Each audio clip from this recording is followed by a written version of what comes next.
మీ అందరికీ నా హృదయపూర్వక వందనాలు. చెమ్మగలిగిన దేవుని పిల్లారా, మీ హృదయాలు వెలిగించే మాటతో దేవుడే కొన్ని మాటలు తీసుకొని మెద్దకొచ్చున్నాడు కనుక మీరు నేను కలిసి ప్రభువు మాటలు చేత మన హృదయాలు వెలిగించుకుందాం.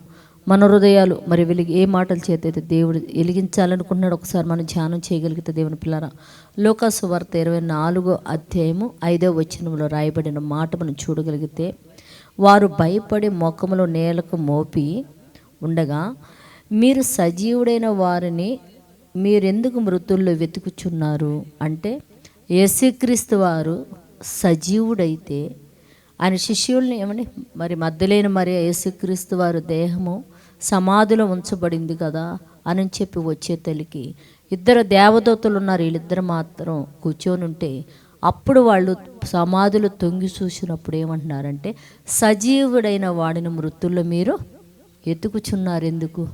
ఆయన ఇక్కడ లేడు, ఆయన లెగిసి ఉన్నాడు. అంటే ఆయన చెప్పిన ప్రకారమే ఆయన లేచి ఉన్నాడు అని చెప్పి, అంటే యేసుక్రీస్తు ఆయన మహానుభావుడంట, సజీవుడంట.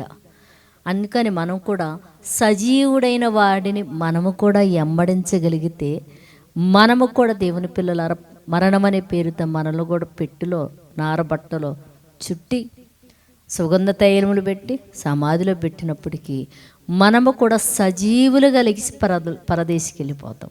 ఆయన సజీవుడుగా లెగిసి ఎక్కడికి పోయాడు? ఏమంటే సజీవుడుగా లెగిశాడు కనుక మనము కూడా సజీవులుగా లెగిసే అవకాశం ఉంటుంది. కనుక మన దేశంలో ఉన్న ప్రతి బిడ్డ కూడా ఒక్కళ్ళు కూడా మృతుల లోకానికి వెళ్ళకుండా మన భారతదేశంలో ఉన్న ప్రతి బిడ్డ కూడా సజీవులుగా లెగిసి పరదేశంలో ప్రవేశించే వరకు ఉండినట్లు ప్రార్థించేద్దాం. పరిశుద్ధుడా, జీవము కలిగిన మా పరలోకపు తండ్రి, నయనాని కృప కలిగిన నామానికి వందనాలయ్యా. అయ్యా ఇదిగో తండ్రి, నార బట్టలు చుట్టి సుగంధ తైలంలో పూసినైనా సమాధిలో ఉంచిన యేసుక్రీస్తు తిరిగినైనా 3వ దినమును సజీవుడుగా మృతుల్లో ఉంచి ఆయన లేచి ఉన్నాడయ్యా.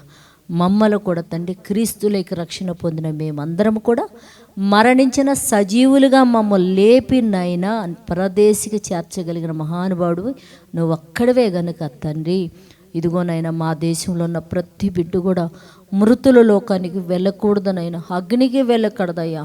అందరూ కూడా క్రీస్తులో లాగానే సజీవులుగా లేచి నిత్య జీవానికి వెళ్ళే భాగ్యం మా దేశంలో ఉన్న ప్రతి బిడ్డకి మీరు అనుగ్రహించి సహాయం చేయమని తండ్రి.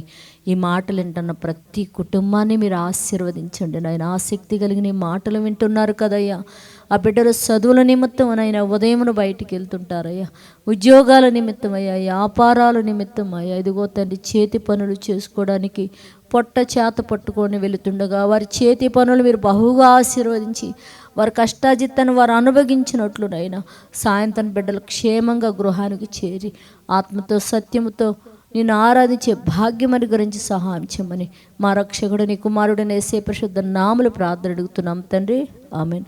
మీ అందరికీ నా హృదయపూర్వక వందనములు, ధన్యవాదాలు.